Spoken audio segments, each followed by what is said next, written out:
Capítulo 3. A reforma de saúde e a mensagem do terceiro anjo. É o que é a mão para o corpo. Em 10 de dezembro de 1871, foi-me mostrado novamente que a reforma de saúde é um ramo da grande obra que deve preparar um povo para a vinda do Senhor. Ela se acha tão ligada à terceira mensagem angélica como as mãos o estão ao corpo. A lei dos 10 mandamentos tem sido levemente considerada pelo homem. O Senhor, porém, não viria castigar os transgressores daquela lei sem lhes enviar primeiro uma mensagem de advertência. O terceiro anjo proclama essa mensagem. Houvesse o homem sido sempre obediente à lei dos 10 mandamentos, cumprindo em sua vida os princípios desses preceitos, e não haveria o flagelo de doenças que hoje inundam o mundo. Preparar um povo. Os homens e mulheres não podem violar a lei natural mediante a satisfação de apetites pervertidos e de concupiscentes paixões sem que transgridam a lei de Deus. Portanto, ele permitiu que brilhasse sobre nós a luz da reforma de saúde, para que vejamos nosso pecado em violar as leis por ele estabelecida em nosso ser. Todo o nosso bem-estar ou sofrimento pode ser atribuído, em sua origem, à obediência ou transgressão no que respeita à lei natural. Nosso benigno Pai Celestial vê a deplorável condição dos homens, que alguns com conhecimento, mas muitos ignorantes, estão vivendo em violação das leis por ele estabelecidas. É movido de amor e piedade para com a raça humana, faz com que incida a luz sobre a reforma de saúde. Ele publica sua lei e a pena que acompanhará a transgressão da mesma, a fim de que todos saibam e cuidem em viver em harmonia com a lei natural. O Senhor proclama tão distintamente sua lei e torna-a tão preeminente que é como uma cidade edificada sobre um monte. Todos os seres responsáveis a podem compreender se o quiserem. Os idiotas não são responsáveis. Tornar patente a lei natural e insistir em que se lhe obedeça, eis a obra que acompanha a terceira mensagem angélica, a fim de preparar um povo para a vinda do Senhor. Derrota de Adão. Vitória de Cristo. Adão e Eva caíram pela intemperança do apetite. Cristo veio e resistiu à mais feroz tentação de Satanás, e em favor da raça venceu o apetite, mostrando que o homem pode vencer. Como Adão caiu pelo apetite, perdendo o abençoado Éden, os filhos de Adão podem, por intermédio de Cristo, vencer o apetite e, mediante a temperança em tudo, reconquistar o Éden. Auxílio no discernimento da verdade. A ignorância agora não é excusa para a transgressão da lei. A luz brilha claramente, e ninguém precisa ficar na ignorância, pois o próprio grande Deus é o instrutor do homem. Todos estão ligados a Deus pela mais sagrada obrigação de atender à saudável filosofia e genuína experiência que ele lhes está dando agora em referência à reforma de saúde. É seu desígnio que o grande assunto da reforma de saúde seja agitado e a mente do público profundamente estimulada a investigar, pois é impossível a homens e mulheres, com todos os seus hábitos pecaminosos, destruidores do apetite e enervados do cérebro, discernir a sagrada verdade, pela qual são santificados, refinados, elevados e tornados aptos para associação com os anjos celestiais no reino da glória. Santificado ou punido. O apóstolo Paulo exorta a igreja: Rogo-vos, pois, irmãos, pelas misericórdias de Deus, que apresenteis os vossos corpos por sacrifício vivo, santo e agradável a Deus, que é o vosso culto racional. Podem os homens, portanto, tornar impuro o seu corpo por pecaminosas condescendências. Não santificados estão inaptos para ser adoradores espirituais e não dignos do céu. Se o homem abraçar a luz que em misericórdia Deus lhes dá com respeito à reforma de saúde, ele pode ser santificado pela verdade e habilitado para a imortalidade. Mas se despreza essa luz e vive em violação à lei natural, terá de pagar a penalidade. Obra típica de Elias e de João. Por anos tem o Senhor estado a chamar a atenção do seu povo para a reforma de saúde. Este é um dos grandes ramos da obra de preparação para a vinda do Filho do Homem. João Batista saiu no espírito e virtude de Elias, a fim de preparar o caminho do Senhor e fazer voltar o povo à sabedoria do justo. Era ele um representante dos que vivem nos últimos dias, a quem Deus tem confiado sagradas verdades para serem apresentadas perante o povo, a fim de ser preparado o caminho para a segunda vinda de Cristo. João era um reformador. O anjo Gabriel, vindo do céu, deu instruções sobre reforma de saúde aos pais de João. Disse que ele não devia beber vinho nem bebida forte e que seria cheio do Espírito Santo desde o seu nascimento. João separou-se dos amigos e ostentações da vida. A simplicidade de seu vestuário, feito de pelos de camelo, era uma permanente reprovação à extravagância e exibição dos sacerdotes judeus, bem como do povo em geral. Seu regime puramente vegetariano, composto de alfarrobas e mel silvestre, era uma reprovação à tolerância para com o apetite e à glutonaria predominante em toda parte. O profeta Malaquias declara: Eis que vos enviei o profeta Elias, antes que venha o grande e terrível dia do Senhor. Ele converterá o coração dos pais aos filhos e o coração dos filhos aos pais. Aqui o profeta descreve o caráter da obra. Os que devem preparar o caminho para a segunda vinda de Cristo são representados pelo fiel Elias, assim como João veio no espírito de Elias, a fim de preparar o caminho para o primeiro advento de Cristo. O grande assunto da reforma deve ser agitado e a mente do público deve ser estimulada. Temperança em todas as coisas deve ser associada com a mensagem, a fim de fazer voltar o povo de Deus de sua idolatria, glutonaria e extravagância no vestir e em outras coisas. Um marcante contraste.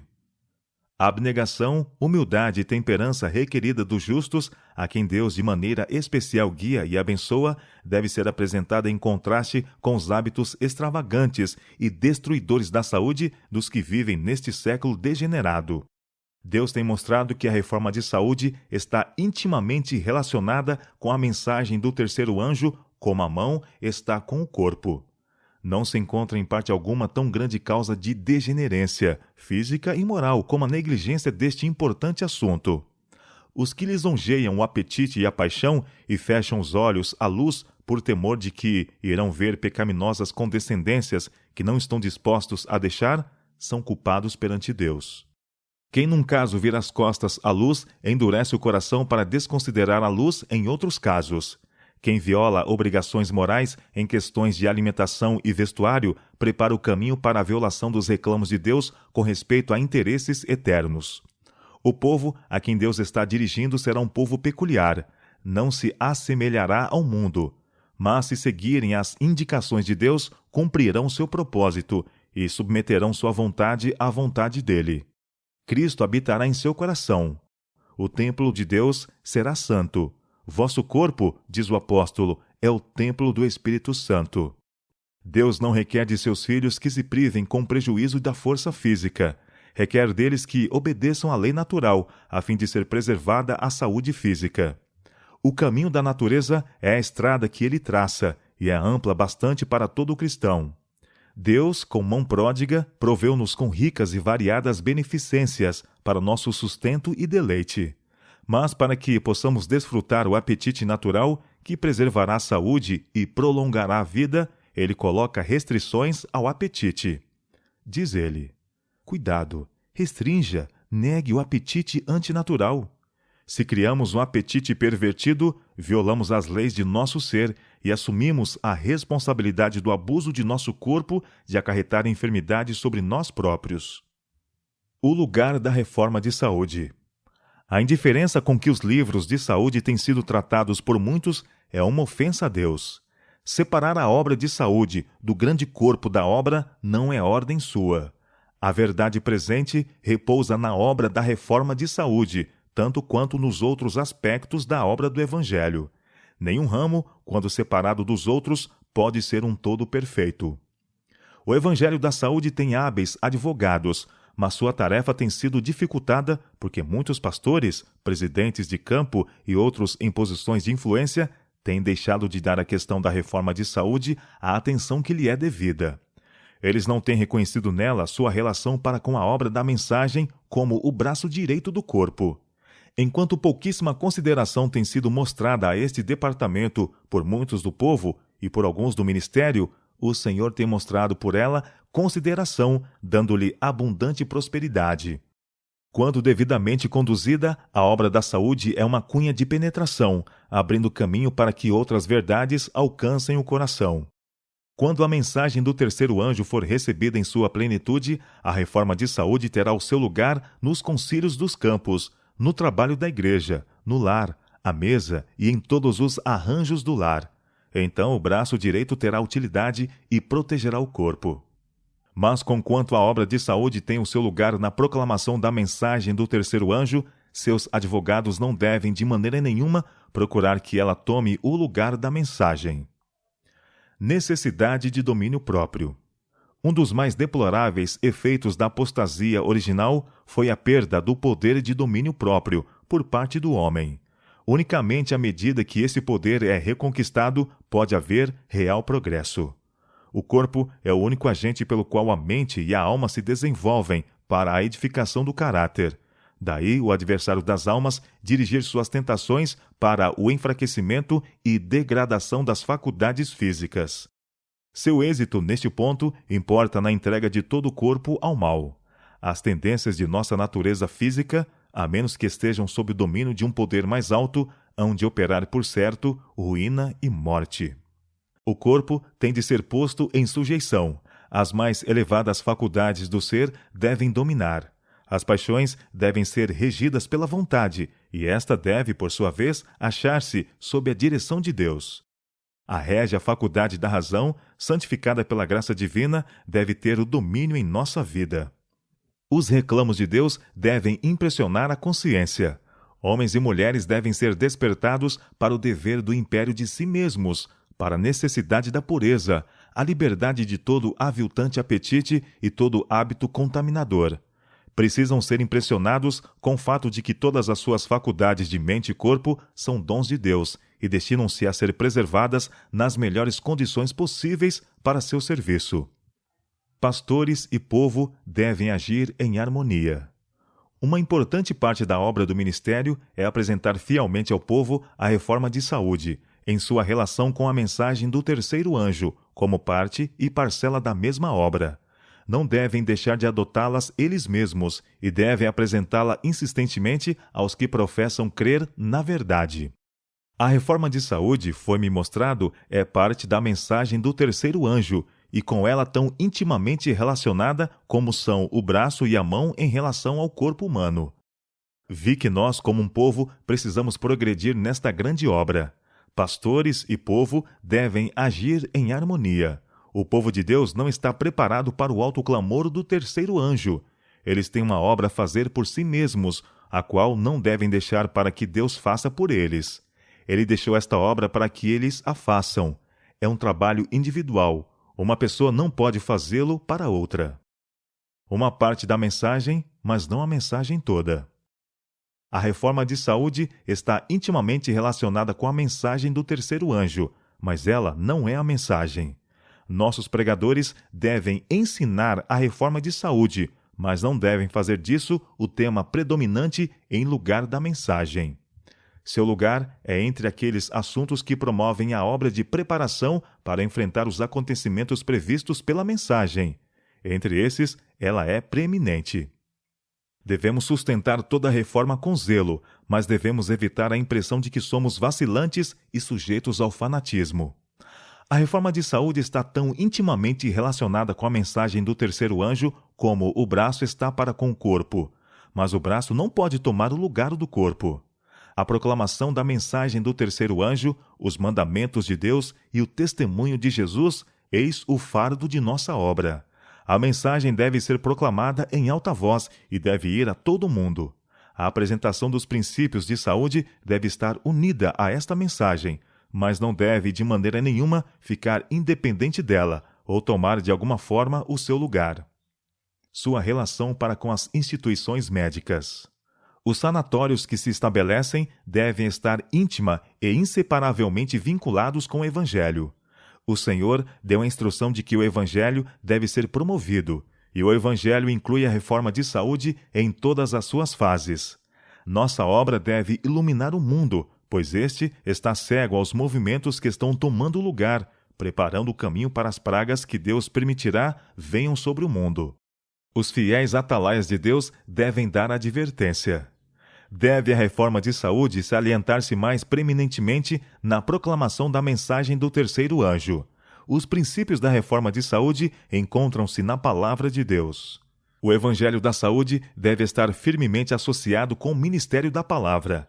É desígnio do Senhor que a influência restauradora da reforma de saúde seja uma parte do último grande esforço para proclamar a mensagem evangélica.